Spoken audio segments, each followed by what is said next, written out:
Hello, my name is Christopher Renstrom, and I'm your weekly horoscope columnist here on Astrology Hub. And this week, I wanted to talk to you about the upcoming Sun-Mercury conjunction on November 28th. Now, Mercury, as we all know, is the planet of communication in astrology. It's the planet that really describes the way that we think, the way that we process information, and the way that we communicate that information to other people. And you can have 12 ways of thinking and of communicating in astrology because there are 12 signs that Mercury can be in. So for instance, you can have a conversational Mercury, which is, hello, how are you doing today? It's nice to see you. It's always nice to see you. You always bring a smile to my face. What can I do for you today? That's the conversational Mercury. And then you can have a nonverbal Mercury.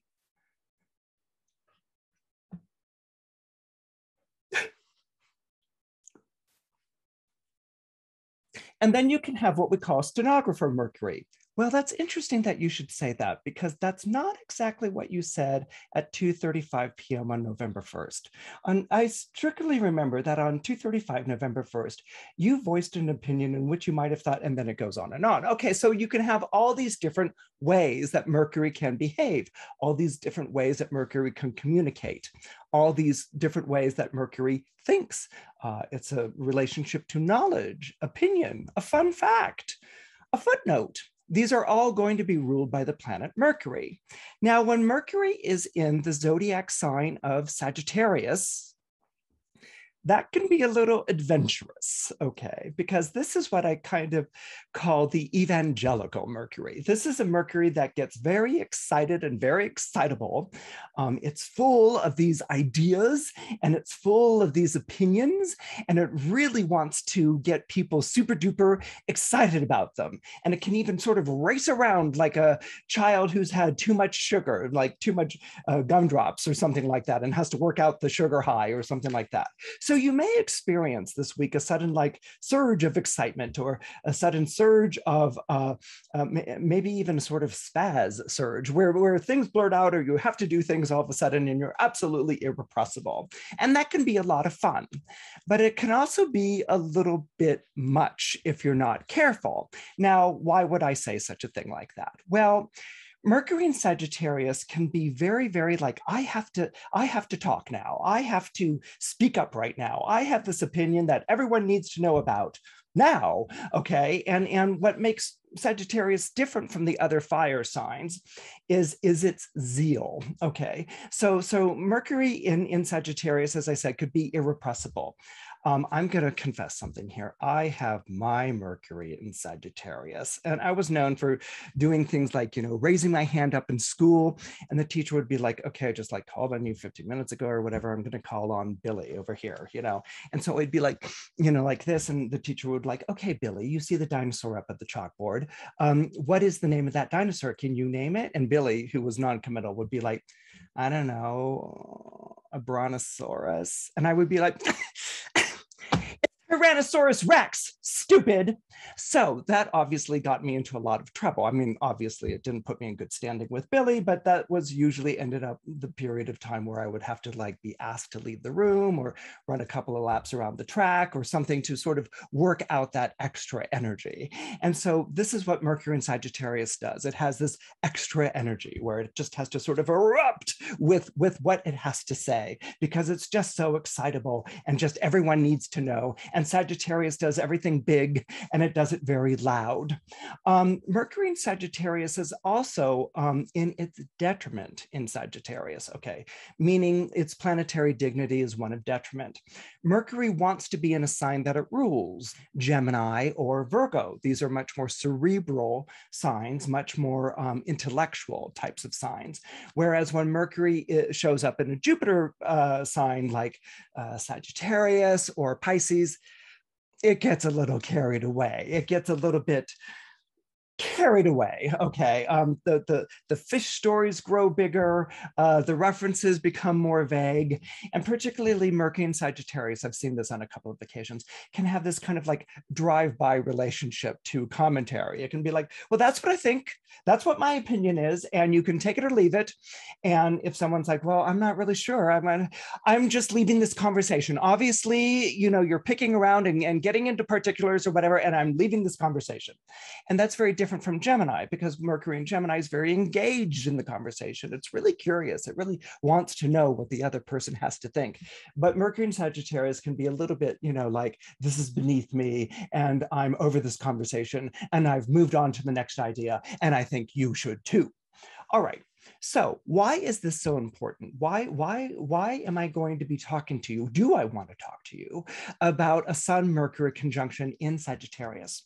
Well, this Sun-Mercury conjunction in Sagittarius actually harkens back to the last time that the Sun and Mercury were conjunct in Libra, and that was on October 10th. And when the Sun and Mercury were conjunct in Libra on October 10th, at that time, Mercury was retrograde. Okay, it was moving backwards in the sky and it moved past the Sun. And that was October 9th. And in fact, the day before, the Sun had conjoined Mars, which was in Libra. And then on October 9th, Mars was conjunct Mercury. Now, the Sun's not in a great place in Libra. It's said to be in its fall in Libra because it's too you-oriented. It's too what do you think oriented. The Sun needs to be more like me, all about me, involved in a three-way love affair with me, myself, and I. Okay, the Sun needs to be me. Okay, and when it's in a zodiac sign of Libra, it's too much you-oriented. Like, what do you think, or what's important to you, or what matters to you? And so the Sun struggles there, but actually comes across in some really wonderful, wonderful ways. Mars is also in detriment when it's in Libra. So what happens to Mars is that Mars doesn't feel like it's allowed to express itself, like it's allowed to speak up when it's traveling through the zodiac sign of Libra. It has to be on its good behavior. I often like to describe Mars in Libra as a tomboy in a Disney princess dress. It just doesn't feel comfortable in wearing such a thing. So with Mercury having turned retrograde and conjoining the Sun and Mars at this time, there's a very good chance on October 8th or October 9th, so you might have to check your calendar here, that something might have been said that caused offense. Okay, you might have said something that caused offense, and the other person you were talking to at the time didn't bring it up, or someone might have said something to you that caused offense, and you just didn't feel like it was an appropriate situation to go ahead and bring that up. Again, I'm talking about October 8th or October 9th. And so what can happen, because it's a Mercury retrograde and it's conjunct the Sun, so you can't see Mercury in the sky, what can happen is that this feeling might have become buried, or it just might have sort of sunk down into the recesses of, I'm not just going to bring that up, or that's so typical, or happens all the time, or maybe it's my fault for being so sensitive all the time.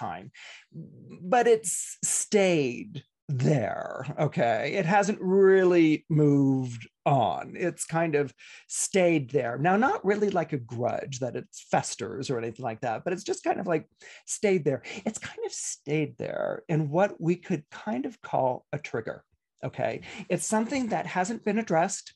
It's something that caused pain either to you or to another party. And it's something in which, maybe some sort of rationalization was made, and I'm just not going to bring this up, and something along those lines. Okay, now we're out of retrograde. Nobody's talking about Mercury retrograde anymore. Mercury's even left its shadow period. But what I've seen with Mercury retrograde, with these conjunctions that happen when it's retrograde, and then when it conjoins the Sun well after the retrograde, this is what I call the words come back to haunt you time, or your words come back to bite you in the derriere. Okay, either it's your words that come back to haunt you, and so this week you may feel someone confronting you about what was said or bringing it up. in a way that you really are like, wow, I had no idea that that had affected you. Or it may just come out in you, all of a sudden it just, you may be triggered. You may all of a sudden just go off on someone about something, and just and again, it's a Mercury in Sagittarius, so it's not a calm discussion that you're just it's just like Sagittarius, right? Shoot the arrow and bullseye, so it might come out in a zinger, or it might come out in a one-liner, or it might come out in a barb.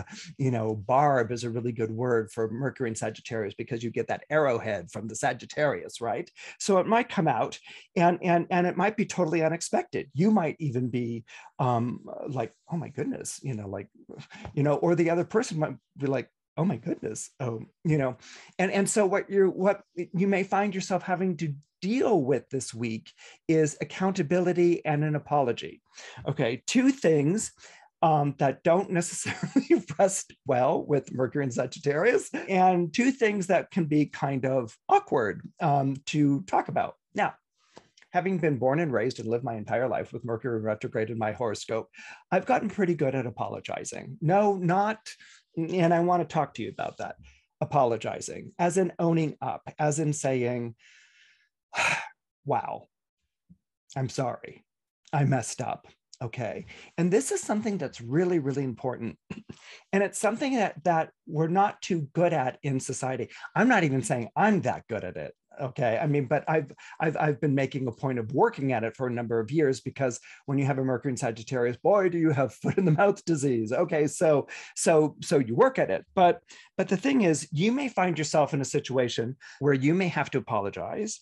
And I would strongly recommend and support you in apologizing in those three simple words: I am sorry. Okay.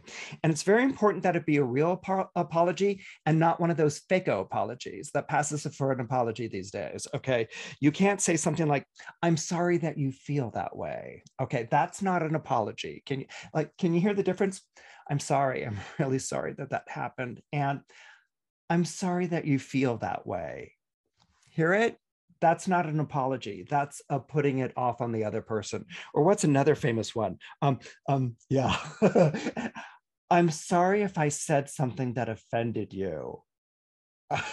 That is so pathetic. Okay, when someone says, I'm sorry that I said something that offended you, it's like, why don't you just try apologizing? Like you took something that was bad and made it worse with offended you. Okay, so this is the thing that you want to practice. If someone is like, I've been upset since October, whatever, I'm sorry, and then you be there for that person, and it's all about saying I'm sorry to the person and seeing where that person is in their headspace and in their heart space. You be there for the person. It's not about you, it's about the person who had been offended. That's why you're saying I'm sorry. You're making amends. You're trying to make things better. Now, let's say you're on the flip end of that. You're receiving the apology. Okay. Receiving the apology doesn't mean that you get to go, okay, good. I'm glad you're sorry for that. Or you were a real creep. Or that was really enough. It doesn't give you permission to just like take it out on the other person. Okay. You need to be just as gracious in the reception of the apology as the person is in making it. Okay. It's no one's asking you to forgive. Okay. So if someone says, I'm sorry, they're not asking you to forgive. Okay. You can take as long as you need to take to forgive. But when someone apologizes and shows vulnerability, doesn't mean that you get to verbally beat them when they're down. Okay. You need to be just as gracious in accepting that, because what the person is doing is that they've lost face. Okay. In that moment, they feel really, really bad. So you need to sort of help them save the face. And that comes with the politeness of the accepting of an apology. And again, what I really want to point out here is this is just about apologizing and making amends. Whatever the process is of forgiveness, that's a separate thing. That might take place in a couple of days. That might take place in a couple of decades. But that exchange of I'm sorry, okay, and the accepting of I'm sorry is something that really allows all of us to get along with each other on the planet. We're going to do things that are going to hurt people's feelings or that are going to be out of line. So an apology should not be that difficult a duty to do to your fellow human being. It's what allows us to, accept what happened and to move on in whatever way that we choose.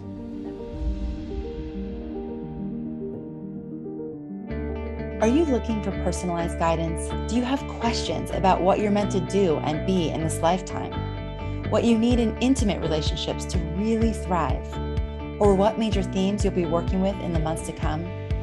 If you answered yes to any of these questions, you'll want to check out our personalized character and destiny and year ahead reports. These reports are perfect for you if you want professional insight into your astrology chart or year ahead.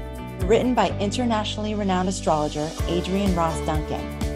Your Character and Destiny report provides deep insight into who you are and what you came here to do, your biggest strengths and challenges, and how your astrological design impacts your career and relationships. The Essential Year Ahead report gives you insights into the major themes you'll be exploring in your career, your love life, personal development, and much more. For only $37, you can get your personalized astrology report delivered straight to your inbox within minutes. Just go to astrologyhub.com/reports to get yours today. That's astrologyhub.com/reports.